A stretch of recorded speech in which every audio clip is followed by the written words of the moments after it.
Okay, so welcome everybody. Thanks for being here. My name is Laura Fairs and I'm the lead facilitator for the Rewilding Training here at Embercombe. Really delighted to have you all here this evening, and also saying hello to anybody who's watching, who's going to watch this after this evening, who couldn't make it live. We're going to go straight in with a testimonial from one of our previous course attendees, who came on the first cohort, which was in 2023. So we're going to go straight in. I've just noticed there's a few more people coming into the waiting room, so we'll just let them in first.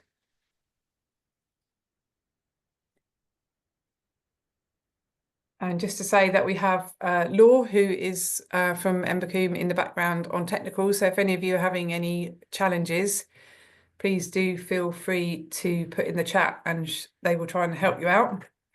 If you want to write in the chat while we're waiting to let people in where you're tuning in from, feel free to do so. It's always lovely to know where people are visiting from. I'm down in Devon at Embercombe.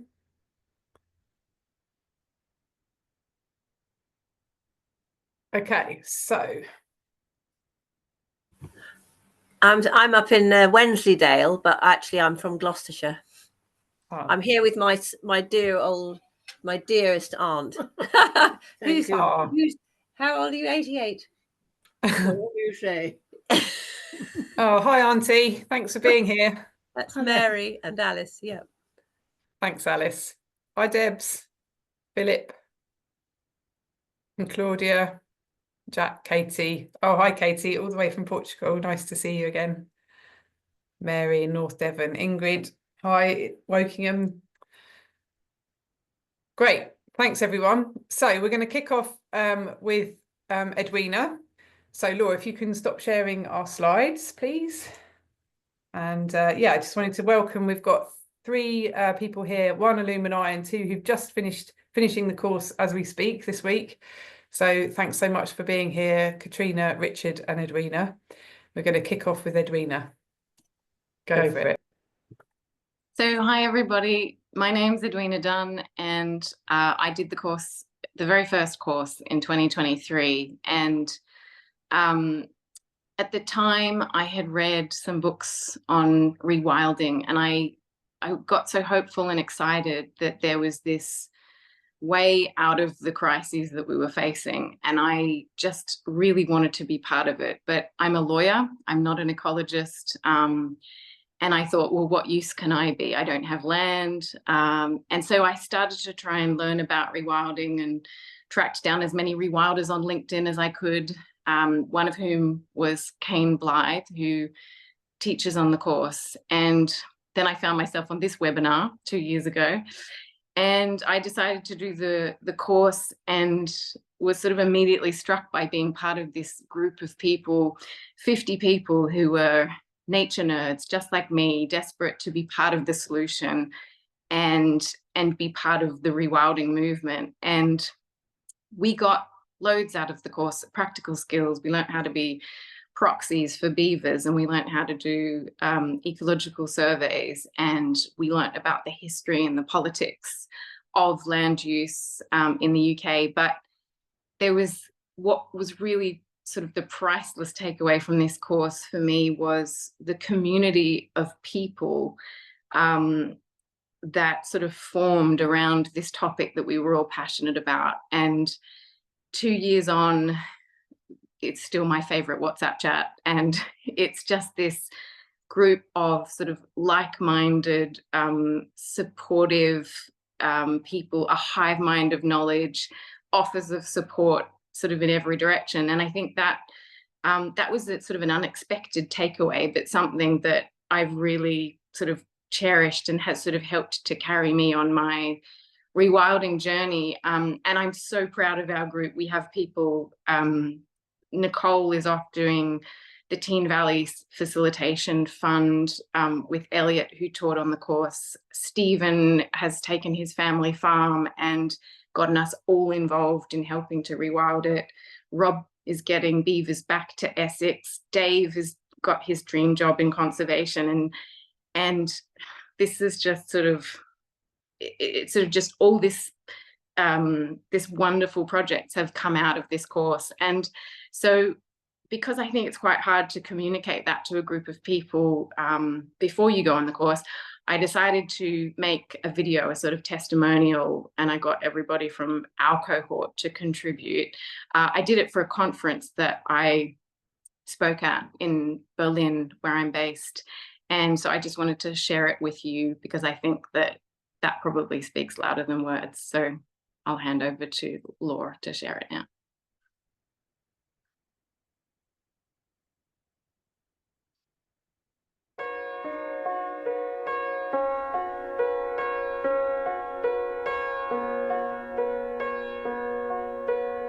I've never met such an incredible group of doers.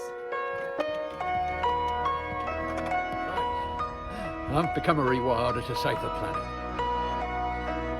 For me, rewilding is what we should all be doing an awful lot more of, not just with the land, but with ourselves as well. It's about how we work together as a society to fix all of the problems we have, which are, you know, pretty much everything. Instead of having this narrative of loss and trying to save the last few tiny little pockets of habitats, we now have this narrative of hope and creation of habitats, this idea that we can actually put back what we've lost.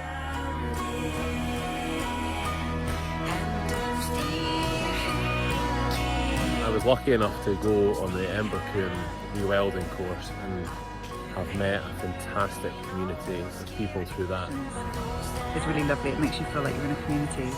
It's an incredible diverse blend of people, all doing different things, all at different stages in their journey, and that really helps me feel like I, in my own unique weirdness, have a part to play in it all, even if I feel like I'm not really sure exactly what that is yet.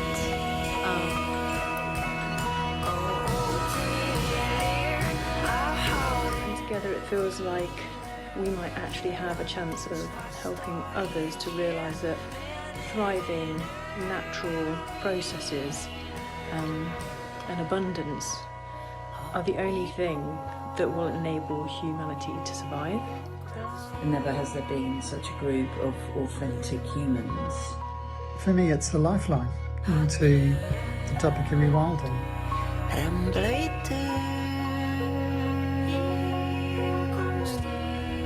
I love this group for the sense of hope they give me. Being part of a community gives me hope. It's just how authentic and genuine and just how lovely everybody in the community is.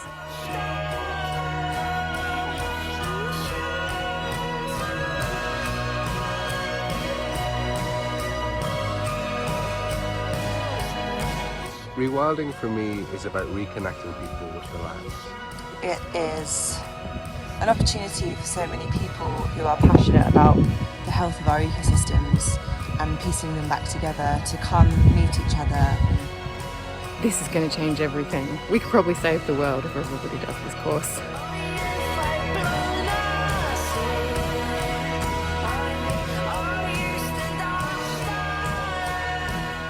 It is beyond anything that I could have ever imagined when I created the course.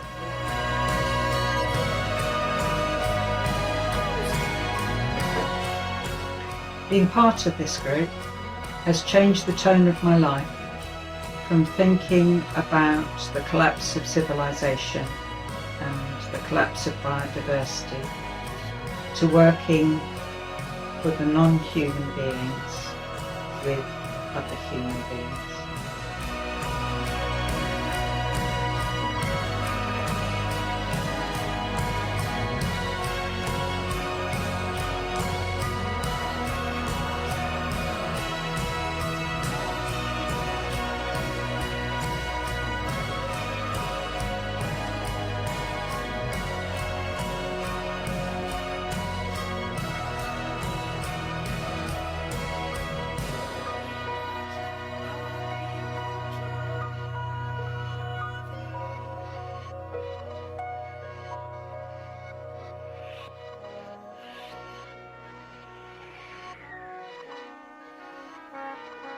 Thank you, Edwina.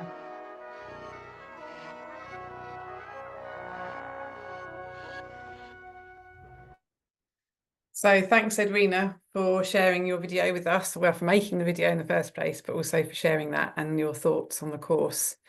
I wanted to start off straight away with Edwina, just because I think it's way more powerful to hear from people that have done the course rather than myself. This evening is all about giving you an insight about the rewilding training, which we run here at Embercombe. So I'm going to move on and do a very brief PowerPoint that will talk you through the course and give you a bit of an overview of what's included in the course. And then we will hear from Katrina and Richard, who are on the course at the moment, and then we'll open the floor for questions. So hopefully there'll be a good half an hour for questions from all of you if you've got any.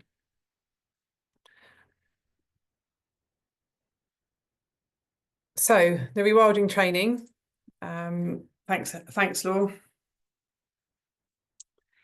So yeah, this webinar is to introduce the training to you. The course will run next year from the end of February through to mid-November. And thanks, Laura. The format for this evening is we've just had Edwina's testimonial and video. I'm going to explain the course structure and content, and then we'll move on to the others. So welcome to Embercombe. This is where I'm based and where I'm sitting right now is in the centre of this beautiful land. We're a rewilded valley in Devon near Exeter. We're 50 acres of mixed pasture, old growing area, food production area, orchards and deciduous woodland. Embercombe's been rewilding its land since about 2017 when it turned away from food production. We're quite a small site for rewilding, but what we're trying to do here is really demonstrate some of the principles that you can adopt on your site, whether that be large or small. Introducing myself, I'm Laura, and Ashley Brown, who's the course co-facilitator. Unfortunately, Ashley couldn't be here at short notice today, so she does send her apologies, but she's with us in spirit. I've been working in nature conservation for over 25 years, nature conservation, rewilding, nature recovery, natural flood management, large grazing herbivores. So I've got a lot of experience in this sector. I've been at Embercombe for 4 years and developing and building the rewilding training over the last couple of years. Before that, we were running standalone long weekend rewilding camps where you could come and learn about rewilding. But what we learned from running those was that it wasn't enough. And there was a real demand for people to go much deeper and learn in a lot more depth about rewilding. So that's what really pushed us and was the catalyst for us building this rewilding training.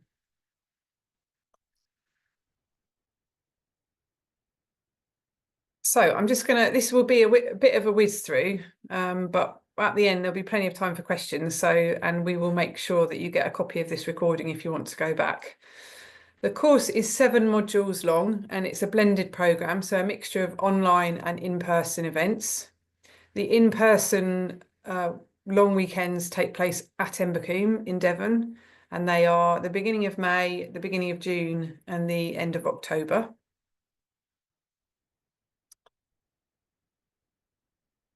You have access to an online learning platform. And on that platform, you have access to each of the modules as they come up.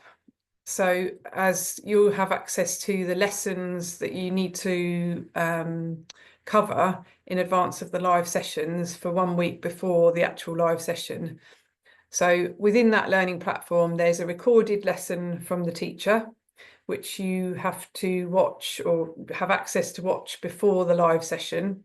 There's also interactive content on the learning platform where you can work through that content if just sitting and listening to somebody isn't your cup of tea or isn't your way of learning. You can work through that interactive content that's based both on the video content but also the PowerPoint slide that the teacher has given. Then we come together on a Monday evening for a live Q&A with that teacher. And there's an hour's Q&A with the teacher that you've watched the video from, and then an hour together with the other people on the course. And we do some peer-to-peer work. There's a little bit of it.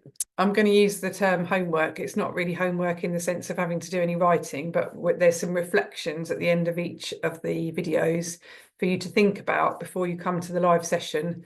And there's an opportunity for you to share that with your peers and your fellow participants.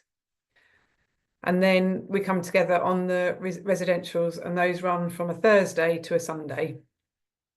So module 1 is all about the context. So we learn about the history of rewilding, but we also go back and look at land use and the politics of land use, talking about how really this whole module is about getting a big broader overview of why we are where we are and why rewilding is really important now. So we look back at the paleoecology and the history of the decline of the megafauna and the avifauna. We look at the changes in agriculture before and after the World Wars and the impact that that's had on our land and land degradation. And then we also bring it right up to date with Alistair Driver from Rewilding Britain, who talks about busting what he calls busting the myths, but it's really looking at the stats and the figures, how many of the big sites are rewilding now in this country, what the employment rates are, the finances and that kind of thing. So this module really takes us from a long look back in time of land use right up to present day.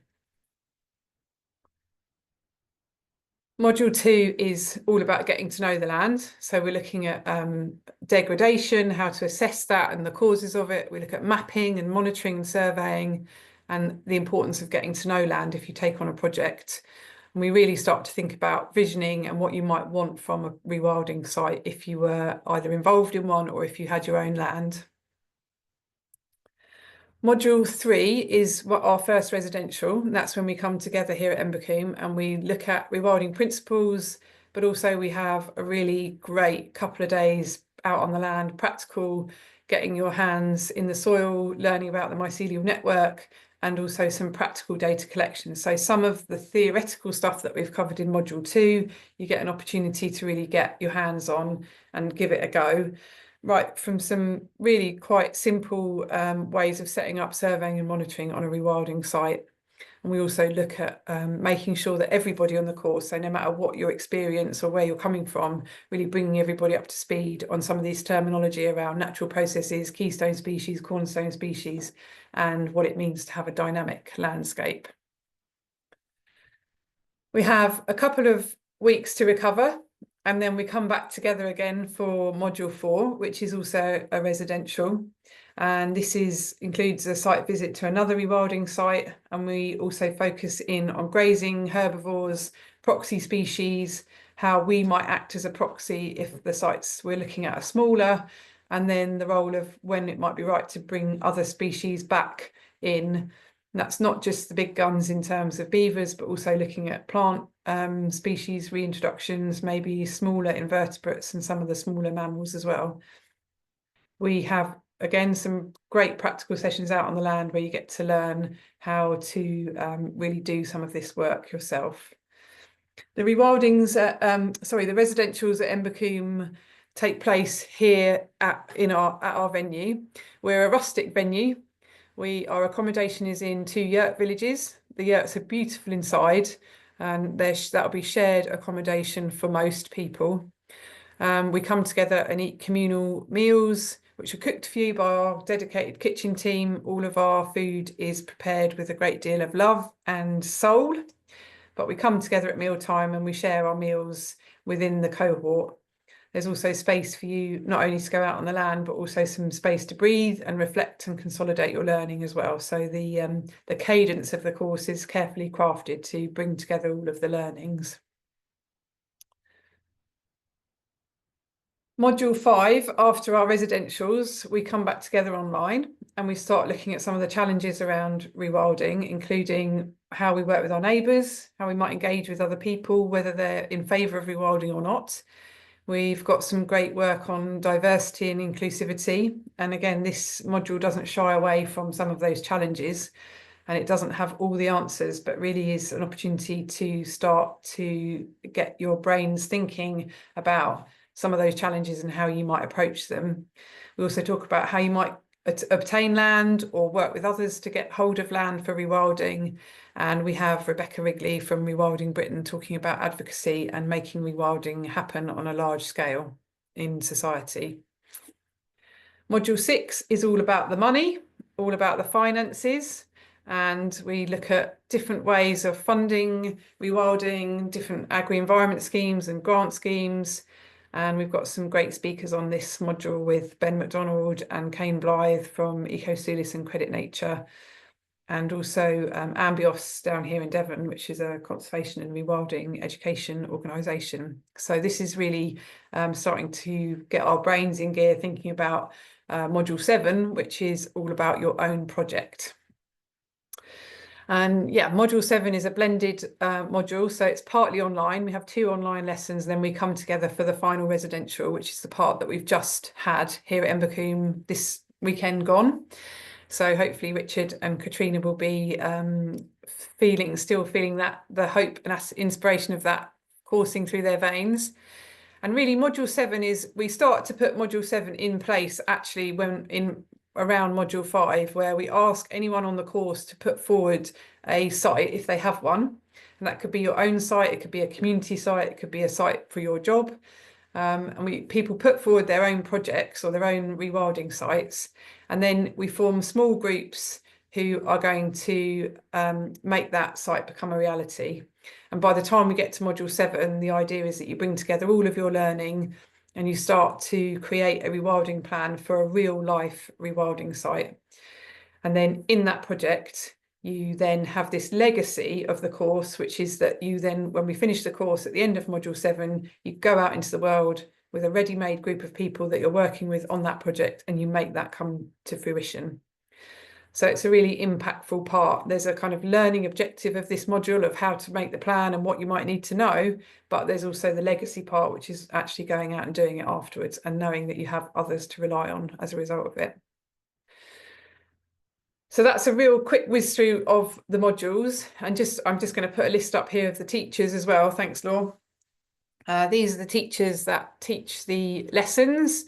So the recorded content is by these teachers, and then they come live and talk to you for the Q&A. So you have the opportunity to also ask them any questions about the lesson or anything else that you want to ask them.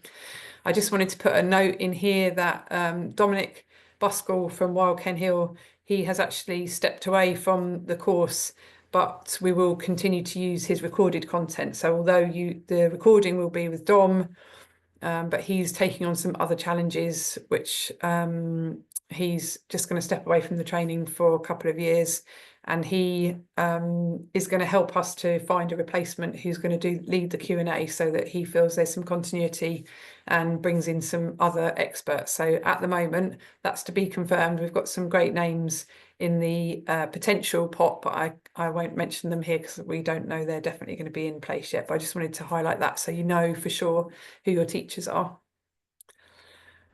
And then I've also put here at the bottom, perhaps you, because in a minute we're going to hear from the current attendees of the course. But what we hear time and time again from people is actually as well as this amazing lineup of teachers, it's also about the richness of the conversation between the participants on the course. There's the capacity of the course is 50 people. So when you come together at Embercombe, there's this really real richness in all the different walks of life that people have come from, and everybody has something to offer. And so it's often those conversations between each other that you also learn a great deal from. So if you are here tonight and you're thinking of signing up, then I can absolutely guarantee that if you do, somebody will learn something from you as a result of being on the course. So thanks for listening. And we will go over to Katrina, who's going to give us just a little description of how she feels having we've just finished the residential and we've got the final in about 3 weeks' time. We come together for the presentation. So the groups are going to show each other their plans about their rewilding projects. So we haven't quite finished, but we had our final residential this weekend. So thanks, Katrina, over to you. Hello.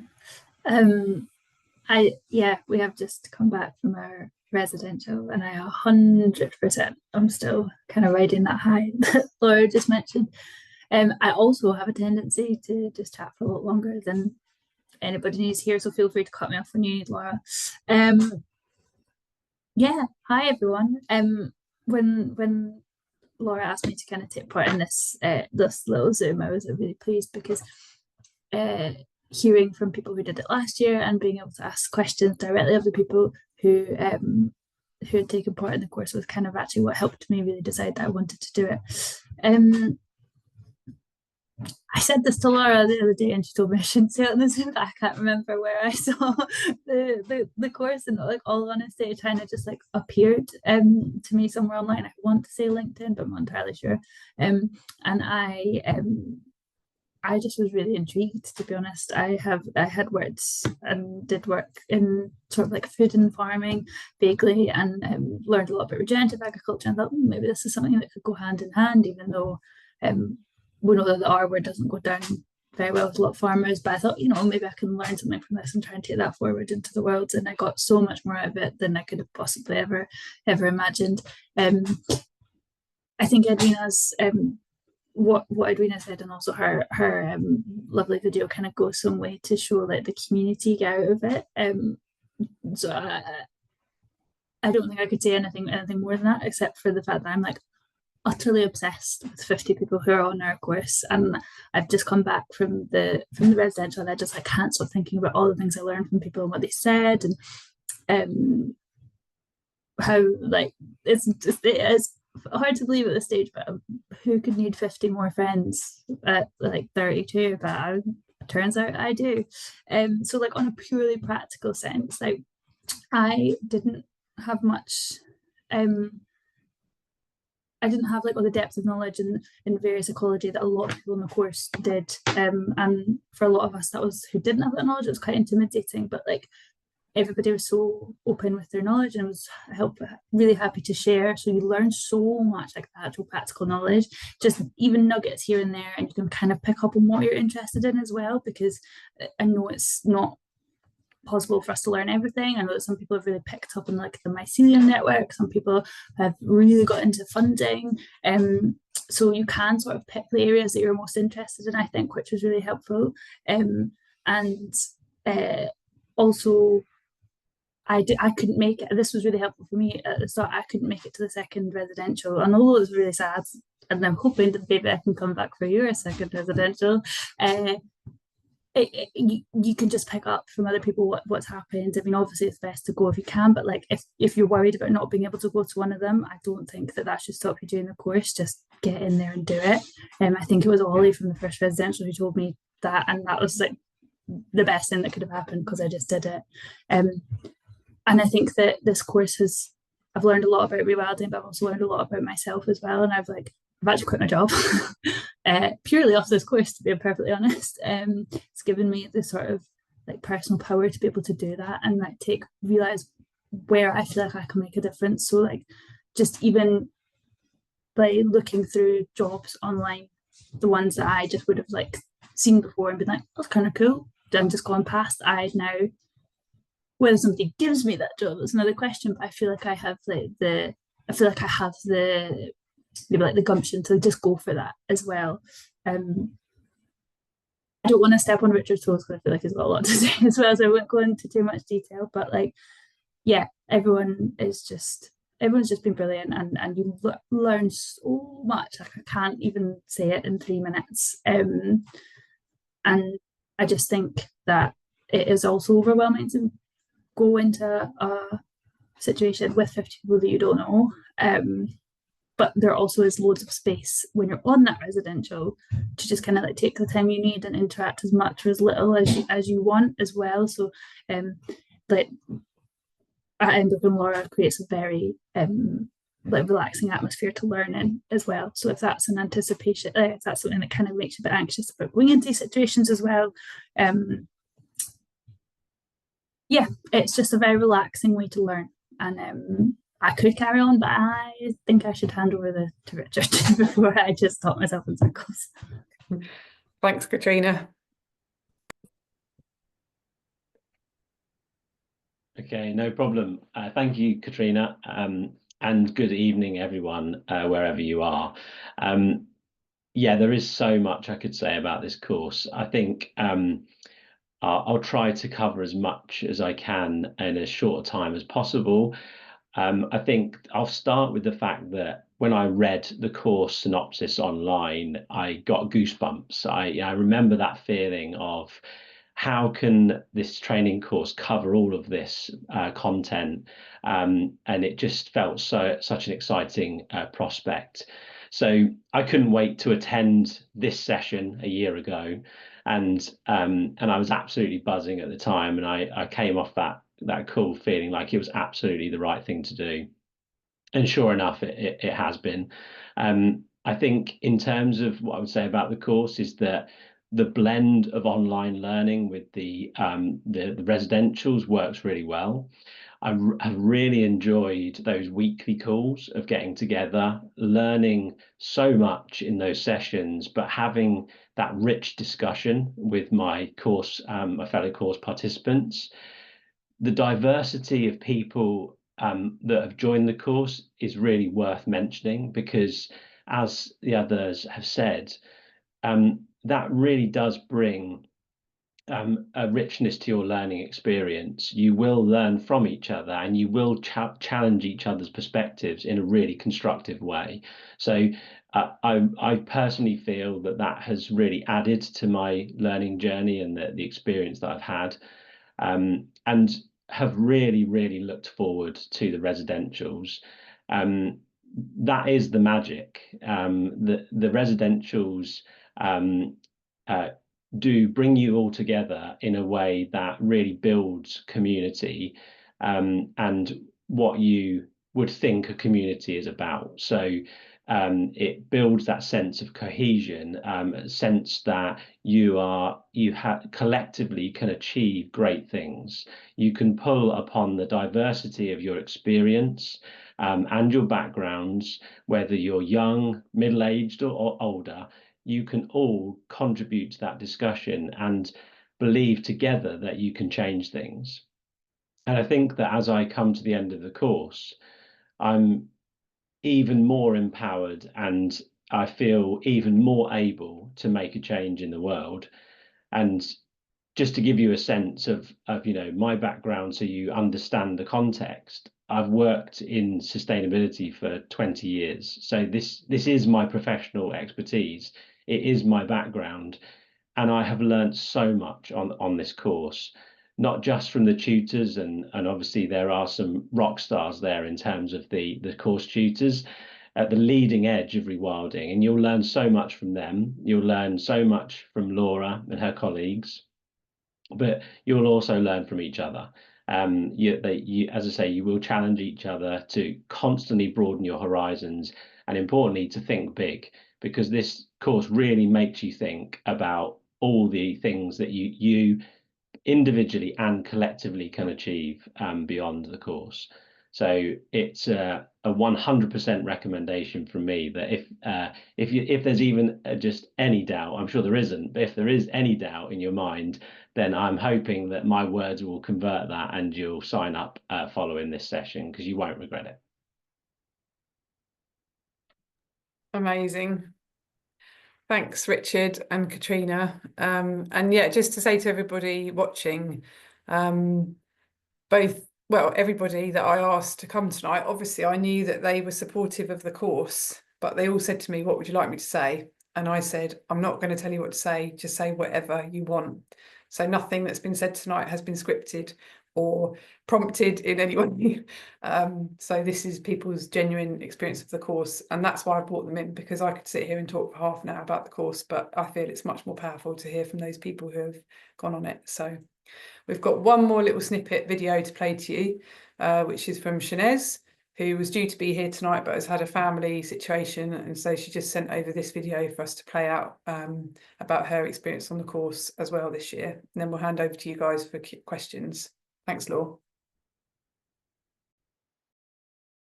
So I came onto the rewilding training through a scholarship, which meant as a young person I was able to explore rewilding far more than I'd ever really had the opportunity to. I also came onto the course whilst doing my master's degree in ecology and conservation, and so I was able to sort of learn from both of them at the same time and bounce my ideas back and forth a little bit, especially as I was doing research on a reintroduced species. And I was able to learn obviously more about rewilding. We sort of touched about it a bit in my master's degree, but nothing ever to this level. I'd also had more of an opportunity through this training to undertake some practical conservation, So I was doing hedge laying and we did wildflower planting, which I'd never done before, and that was really great. I really liked that as a cohort we were a mixture of ages. I do think as a society there obviously is quite a lot of generational gap, and so it gave me the opportunity to actually learn from other people and their experiences and their knowledge that they've developed, which I hadn't myself, and sort of get their advice and their thoughts. I also really like that in every session we did, there was never really a stress on what the right and wrong answer was. We were given the space to develop our own thoughts and opinions, and I think critically thinking that way is really important. And so it was nice to sort of discuss with everyone what their thoughts were and then develop my own thoughts and my own opinions.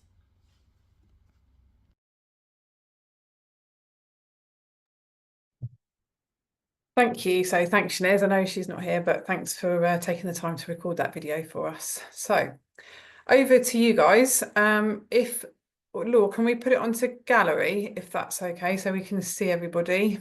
Thank you. Please, if you can, if you raise your little Zoom hand, that helps to stack you up in order so that I make sure I don't miss anybody. If you don't know how to do that, feel free to just unmute yourself and shout out your question or say, yes, please, I'd like to speak. If you can't use your audio, then please feel free to put a question in the chat.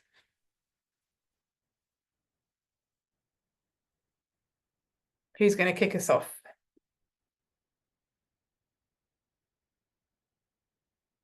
Jack, thank you. Welcome. No worries. I was just curious for the, I guess, the more legislative grant stuff. Is that focused on England's legal system, or will that also include Scotland and Wales? Yeah, good question. Thank you. Yes, we on the finances, we cover all of the nations of Britain. We have actually had some this year, particularly both cohorts have had people from different nations, but particularly this year's been more balanced. And we've had people from Ireland, Wales and Scotland, as well as England on the training. So the content is relevant to all of that. I'm not going to shy away from the fact that there is generally more information available on England and more grants available, but we have tried our best to cover all of those nations in all of the resources and the lessons as best we can. Fantastic. I imagine a lot of the methods are the same. Do you kind of dive into the more like Scottish ecosystems as well, or is it just generally British ecosystems? Again, it's the lesson with about degradation is from Alan Featherstone Watson, and obviously he's based up in Scotland, so most of his slides are based on Scottish landscapes up there. And yeah, all of the teachers are willing to talk about all the different habitats that you might get in the UK. Fantastic. There's a question in the chat. Survey methods, will it include new ecotech use that's now being employed for surveying and data analysis? Is it more traditional survey methods like transects or both? It's generally talking about the practical techniques on the land, and we focus in on the really sort of easy to set up, low cost, low price survey methods, so that if you've got your own rewilding site, you can adopt some of these principles yourself. We haven't as yet had anybody talking to us about drone technology, although we have had a few people on the course who knew quite a lot about it. It is something I'm looking at whether we could add an additional resource into that. But really the practical, particularly when we come together to do the practical work, is designed for you to be able to pick up some of this stuff and do it yourself with low cost, either low or zero cost. So yeah, it's focusing on the stuff on the ground rather than the high-tech stuff. Anyone else with a question?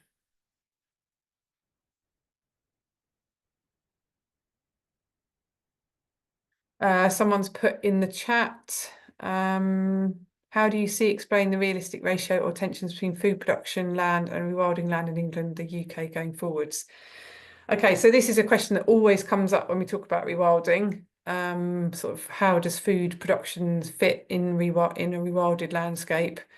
And yeah, although there's not a lesson that specifically addresses this, what I have found is that because this topic is so key and because it's so, I guess, enmeshed, in how we take rewilding forwards, and it's often something which is talked about, particularly with opponents of rewilding, is that actually that thread is woven throughout all of the lessons, and the topic comes up time and time again.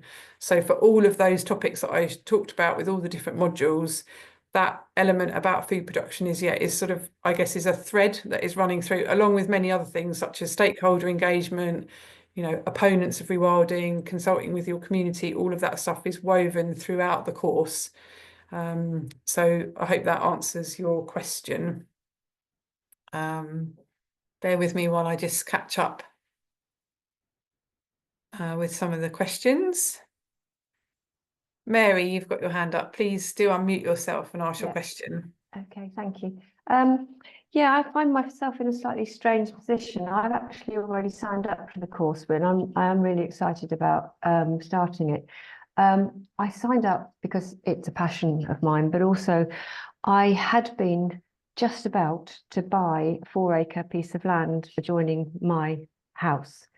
And 2 days before completion, the sellers pulled out, and I'm still getting over the shock of not being able to have it and wanting to do all the things that hopefully I was going to learn on the course. But from what I gather, from what people have said, it doesn't matter if you haven't got your own piece of land. I mean, I've got a big garden, so I know you could do micro rewilding. But yeah, just wanted to be reassured, I suppose, about that it's okay, because a lot of us won't have any land. So yeah, sure. Yeah, thanks, Mary. Yeah, sorry to hear that fell through. That must have been really painful for you. I hope it can still come to fruition. But yes, there is no need to own your own land to do the course. The projects at the end of the course are based on real life sites, and they are put forward by those people who do have land or do have a community project to work on. So far, we haven't been in the situation where we don't have any projects. If we do come to that place, then we have lots of connections with people who do have projects around the country that have said that we can use those project sites for this module. I'm hoping that there will be, I'm just trusting that there will be enough project sites within the cohort coming forward. And the idea is that you get to choose, or you can shortlist the sites that you would prefer to be your project site, and then you work in small groups on that land. So in a way, you sort of adopt that site as your site to work on and practice on. And generally, people have coalesced around something that's geographically close to them. Or in some cases, people are planning to move to a part of the country, and so they've chosen a site that is in that part of the country that they're going to move to. So no, it doesn't matter that you don't have your own land.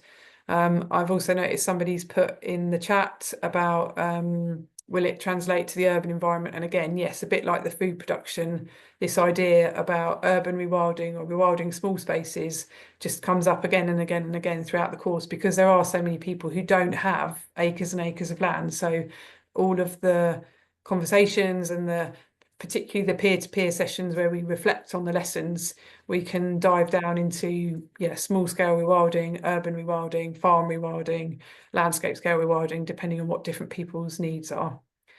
Katrina, you've got your hand up.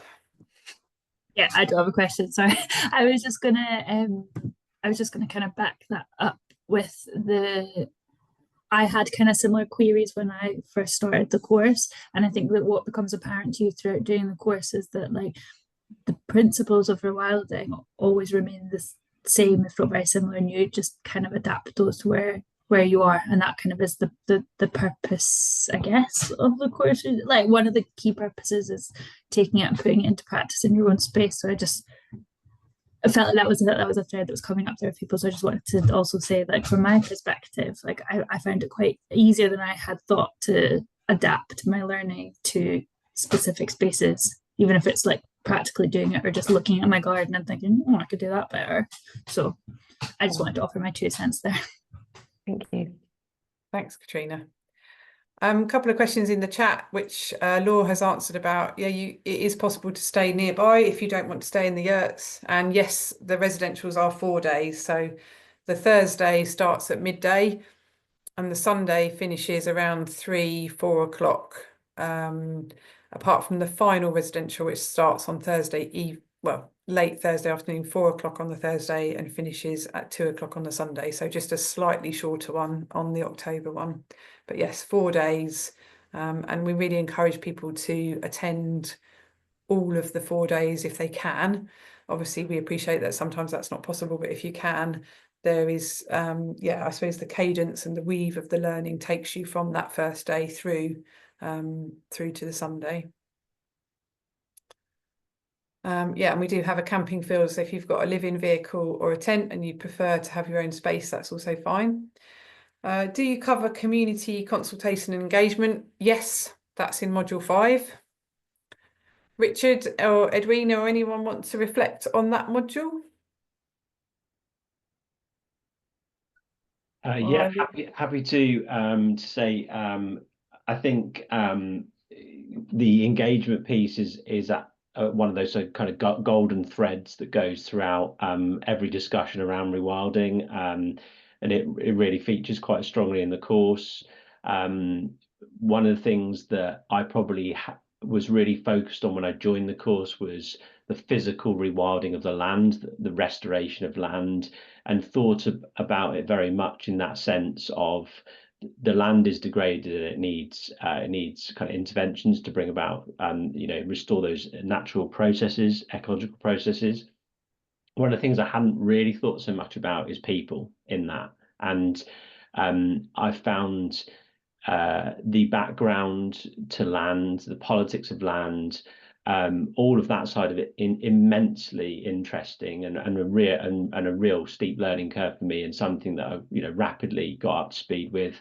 And then I think, and that fed really nicely into that element around the importance of people in rewilding, and a kind of a couple of angles to that. Firstly, I'd say, which is something I wanted to mention earlier, was the rewilding of self, like a deeper connection with the land. I think that, again, that's really important, that in this course, it will help you to understand people as part of nature, and how a deeper connection with the land is incredibly important to fix a lot of the problems we have in our society.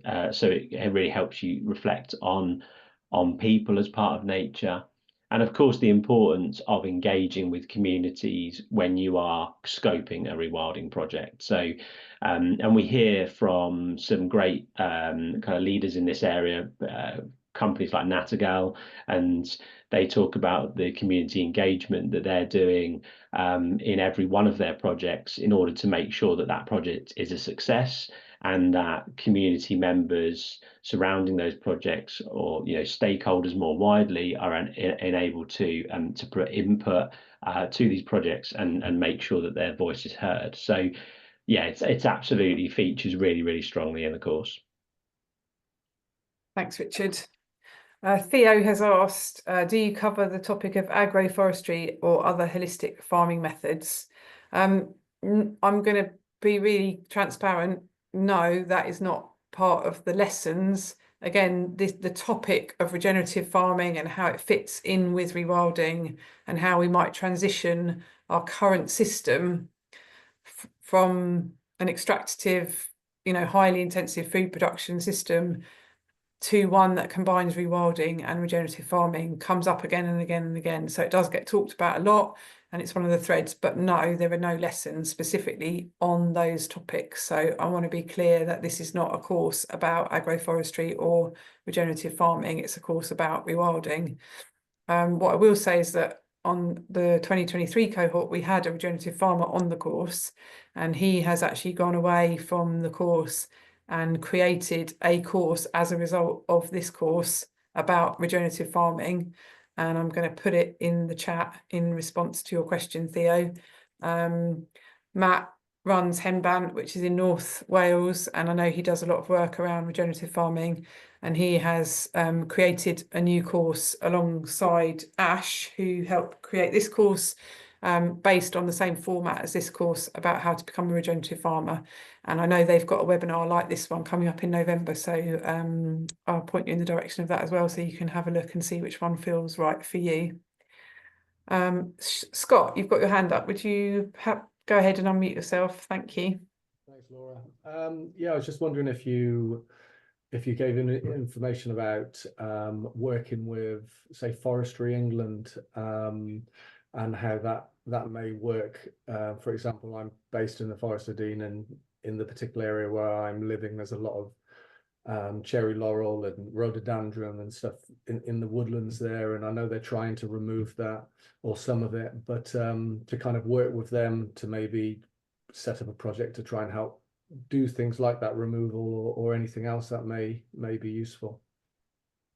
Yeah, thanks, Scott. Yeah, so I mean, I guess that would fall under our kind of working with your neighbours, working with other stakeholders and building community relations. So yes, I would say that the course will equip you to make those connections and sort of learn to speak the language of and the understanding of how and what might be an approach to go and make contact with those people, and how to try and understand their objectives for their land, and all of the different sources that you can find that out, you know, mapping, looking at databases, biodiversity record centres, all of that stuff. So again, there's not a specific module on working with a Forestry Commission or Forestry England, but I would say that the course will equip you to feel confident that you could approach them if they're your neighbouring landowner and go and talk to them about how you might want to work on some of those issues, you know, like you say, natives, non-native species, yeah, building biodiversity, switching practices to more regenerative or long-term regeneration of woodland, all that kind of stuff. So yeah,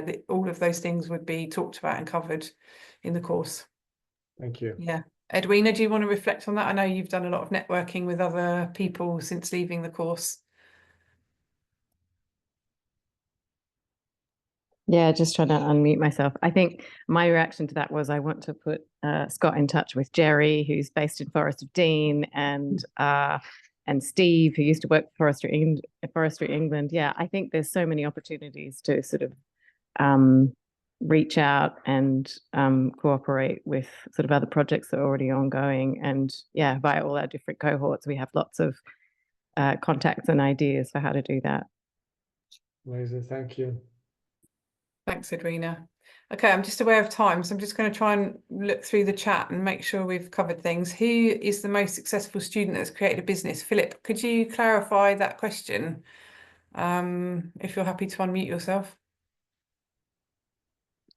Yeah, I guess I was just looking for more descriptions of people who have monetized rewilding post-course. More insights into what next steps they took. Yeah, I mean, maybe, I mean, I'm happy to take that one. I guess I would say one of my questions when I came on the course was, how can I be useful as a lawyer? So I guess I would first say that there are so many opportunities to get involved in rewilding, which doesn't necessarily mean starting your own rewilding business. So first off, because actually rewilding really needs everybody. And so I'm actually joining you here from Nîmes in the south of France, where I've just done my sort of first gig as a rewilding lawyer, speaking at a conference here on large herbivores. And that's me 1 year on as a volunteer at the Lifescape Project. So I guess I would look at, you know, Nick from our course is now working at EcoSoulis. Dave has his dream job in conservation somewhere else. So we do have people who are running rewilding projects as businesses. Bernie comes to mind. He's up in the north of England, and he's sort of one of the very large rewilding projects, which I think are one of the sort of test projects for some of the DEFRA funding for this. Yeah. So I think there are lots of examples, but I would also just say sort of there are so many different opportunities that come out of this as well, you know, starting your own rewilding business, but it could be all sorts of other roles in the context of rewilding. It doesn't necessarily have to be your own rewilding business. That helped, Philip.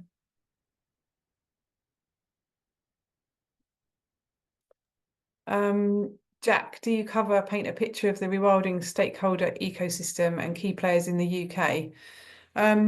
Yes, I think the lesson, particularly with Alistair Driver, he talks about the changes and the sort of uptake in rewilding across the UK. I would say this course is based in Britain. Again, you know, obviously conversations about European rewilding and rewilding in other countries come up, particularly people sharing resources and articles that they've read, but the course is predominantly about rewilding in Britain. And that's because we are based in Britain, and so we felt that it was not appropriate for us to try and share knowledge about other countries that we don't have experience of working in. So all of the teachers are based in the UK. Tracy asked about how long are the training days? Do they include evening sessions? Yes, they do. The residentials are, I'll be honest, they are pretty packed with stuff to do. There is space within that to breathe and reflect and integrate the learning, but we do, from when we arrive on Thursday, we do have sessions that run all the way through. The first evening is generally a sort of easing gradually, a bit of a catch up with everybody, connecting with each other. But then the Friday night and the Saturday nights are also held sessions. You don't have to come to them if you don't want to, but they are part of the course. So I hope that helps. I think I've covered hopefully the one about farming. What kind of employed jobs are available or projected in rewilding? Alice, I'm not sure if that's about the training or just in general. Richard, do you want to answer that? Was that you putting your hand up for that one? Yeah, I mean, there's a few questions there that are popping up that kind of I'm thinking I'd like to respond to in a way. So I think, okay, monetizing rewilding. There's a broad spectrum of people on our course, as there were in last year's cohort, as there will be next year. The diversity in the group is key because every person will play a different role in rewilding. And this is one of the things that you'll come to realize, and you'll also appreciate, is that if you want to create a business from rewilding, then you absolutely can. But what that business does will vary. You could be doing practical work on the land, or you could be working at the other end of that. For example, you could be in the emerging nature markets, and you could be looking at biodiversity credits. You could be looking at nature as an asset class. You could be looking at how you're going to take private money, invest that in nature restoration projects for risk mitigation or return on investment. There's a whole spectrum. So it is what you make it. So where your interest lies, you can pursue that through the course, but you can also do lots of independent learning around that, which I personally have done, and the course has inspired me to go off and do that independent learning. There's a question there about the arts. Storytelling. So rewilding needs storytelling. It needs people to help through different mediums and different artistic forms to tell the story of rewilding so that people connect with it. If people are stirred emotionally and by the story of rewilding, they're more likely to act. So if you're a creative or you're particularly focused on the arts, there's still a place for you in rewilding. And even some of the more technical aspects that are covered in the course around, wildlife surveying and techniques, they're still going to be relevant to you, and you'll still hopefully enjoy a lot of the practical work out on the land. And getting your hands dirty and doing practical work is obviously quite inspiring from a sort of artistic perspective as well. One of the areas that was particularly inspiring to me, and I think there's a lot of links there around creativity, was actually the mycelial network. That what we learned about fungi was absolutely eye-opening to me, and I think there's a great story to be told there around the importance of that in all life forms on terrestrial Earth. So yeah, just a few things there. I'm going to put my my LinkedIn profile on the chat here. So if any of you want to reach out after this, I'm really happy for you to message me and to pick up a conversation if there's something you want to explore. As I said, I've been in sustainability for 20 years, and I'm scoping opportunities beyond my current employment as a result of this course. And it's made me really think about my role in rewilding and what that could look like. Thanks, Richard. Okay, we're at 8 o'clock. So just a couple of questions in the chat. I wanted to pick up sort of practical things. When do you think you will have the final list of confirmed teachers? So all of the teachers that I showed you in the list are confirmed for next year, apart from Dominic Buskell, who we will be replacing with somebody else to cover his Q&As. I hope to finalise those over the next couple of months, or next month or so. Now that the course is finished, I've got a bit more time to put to that. Dom has always been really super supportive of the training from the moment I picked up the phone to him when I first created the course, and so he's also helping us to find replacements. So I'm confident that we'll have some really good fits for that. And then someone else has asked, when do you need to know the final numbers confirmed booked on the course? So the course is, there's about 50% of the places are left to date. So the course will sell out when it sells out. So there won't be a sort of, not sure about knowing the final numbers. I'm confident we will sell all the places on the course. There are 3 bursary places and at least 1, hopefully 2 scholarship places will be available on the course as well. So I guess it depends on all of you guys as to how quickly that sells out. But yeah, that's where we're at the moment. So there's about 25 places left on the course today. Hope that helps. Just a few more questions have appeared. I've put the curriculum, the link to the curriculum in the chat. If anybody wants, that's got all of the dates of all of the sessions, including the residentials on it. So if you want to double check that you can make all of those dates. They're also available on our website. If you go to embercombe.org, the Rewilding Training, and then halfway down, there's a link to the curriculum, which will take you to that link that I've shared there. So you can download that and have a look at it, look at the teachers, and work out if you can make sure you can attend the residentials.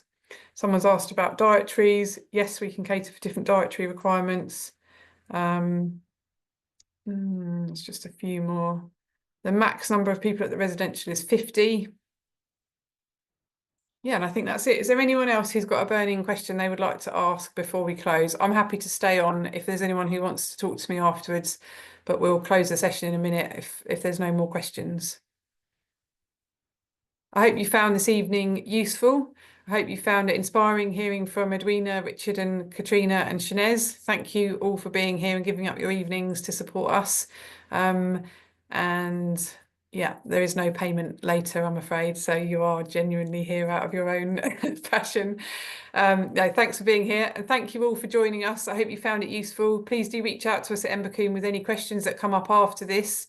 And I will stay in the Zoom room for 5-10 minutes now if anyone wants to talk to me one-to-one. So thanks, everyone. Great to see you. Hope to see you on the course if it feels right for you.